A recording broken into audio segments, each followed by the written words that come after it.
Hello friends, welcome to SSC coaching centre. दोस्तों, आज के वीडियो में देखेंगे हम रीजनिंग के प्रश्न जो कि बहुत महत्वपूर्ण होते हैं किसी भी एग्जाम के लिए। तो चलिए स्टार्ट करेंगे। पहला प्रश्न है, जहाज जैसे कप्तान से संबंधित है वैसे ही अखबार किससे संबंधित है? दिल्ली पुलिस 2014 में यह प्रश्न पूछा गया था। जहाज कप्तान से संबंधित है, जहाज जैसे कप्तान से संबंधित है, उसी तरीके से अखबार किससे संबंधित है? अब यहां पर थोड़ा सा समझ लें। ठीक है, समझने की बात यह है कि जिस प्रकार कप्तान जहाज का क्या संबंध है, जिस प्रकार जहाज कप्तान की देखरेख में चलता है, आपको मालूम होगा कि कोई भी जहाज होता है वो कैप्टन के अंडर में आता है और कैप्टन के अंडर में ही उसका कार्य होता है, जो भी कार्य होता है। ठीक है, वो चलेगा, कहां जाएगा कहां नहीं जाएगा, उसका एक जो कैप्टन होगा वो उसका पूरा ध्यान रखेगा। तो कैप्टन की देखरेख में ही जहाज चलता है। उसी तरीके से अखबार किसकी देखरेख में होता है? पाठक, मुद्रक, प्रकाशक या संपादक। ठीक है, अब देखिएगा, कप्तान की देखरेख में जहाज चलता है, उसी तरीके से अखबार किसकी देखरेख में होता है, किससे संबंधित है? तो यहां पर समझ में आ जाएगा कि जो अखबार है वो संपादक की देखरेख में प्रकाशित होता है। ठीक है, समझ में आया? जहाज जैसे कप्तान से संबंधित है, प्रश्न ये था। तो जहाज और कप्तान का संबंध क्या बना? जो जहाज है उसका पूरा काम कप्तान की देखरेख में होता है। अगर जहाज कहीं पे जा रहा है तो कैप्टन साथ में जाएगा, पूरी यात्रा कैप्टन करवा के लाएगा उसकी। उसी तरीके से जो भी अखबार का कार्य होता है वो किससे संबंधित है? भाई, संपादक की देखरेख में होता है अखबार का काम। किसकी देखरेख में? संपादक। संपादक यानी कि डी ऑप्शन आपका बिल्कुल सही जवाब। समझ में आ गया? अब देखेंगे अगला प्रश्न। अगला प्रश्न है, मछली जैसे जल से संबंधित है वैसे ही चिड़िया किससे संबंधित है? यह भी दिल्ली पुलिस 2014 में पूछा गया था। ठीक है, मछली जैसे जल से संबंधित है। अब सबको पता है कि मछली जल की रानी है भाई, जल ही उसका जीवन है मछली का, तो वो तो मछली तो जल से संबंधित है। वैसे ही चिड़िया किससे संबंधित है? जल से, भोजन से, आकाश या वायु, किससे संबंधित है?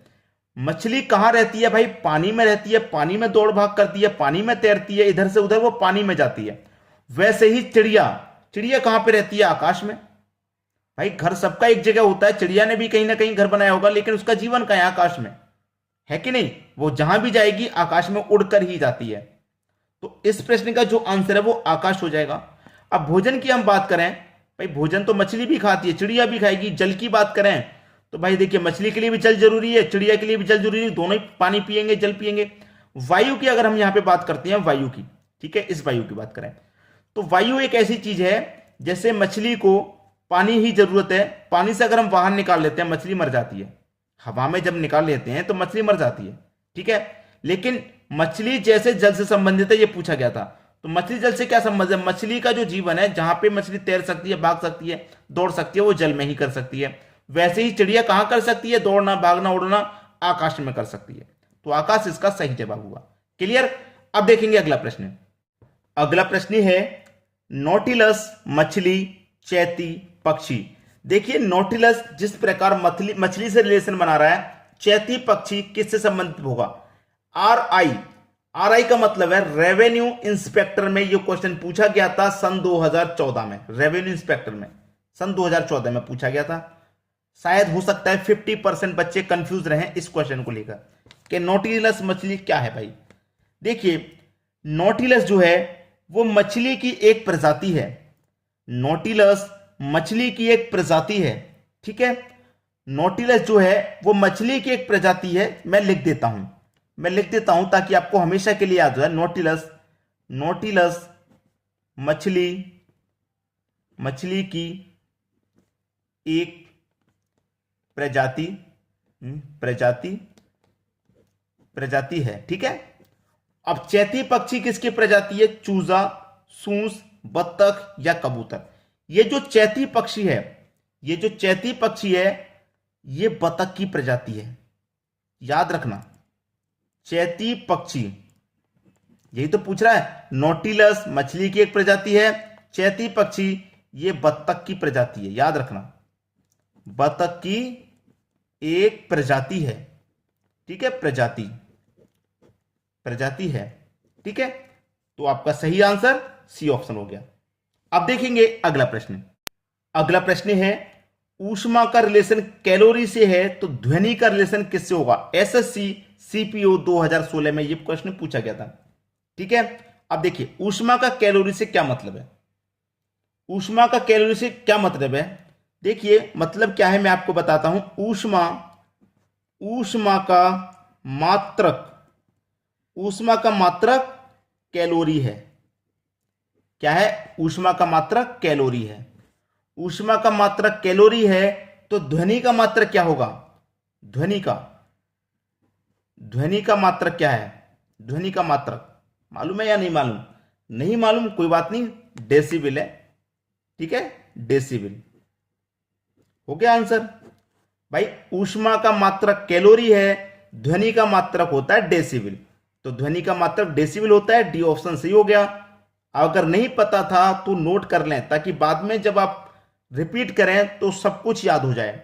अब देखेंगे अगला प्रश्न। अगला प्रश्न है भेड़ मटन से किस प्रकार संबंधित है। भाई अगर भेड़ का मटन से रिलेशन समझ में आ गया तो हिरन का भी समझ में आ जाएगा। एसएससी सीजीएल 2014 का यह प्रश्न है। ठीक है, देखिए जो भेड़ का मांस होता है, जो भेड़ का मांस होता है उसको कहते हैं मटन। भेड़ का जो गोश्त होता है, जो मांस होता है, उसको मटन कहा जाता है। जैसे कि अभी समझ में आ जाएगा, मैं यहां पर लिख देता हूं। भेड़ के मांस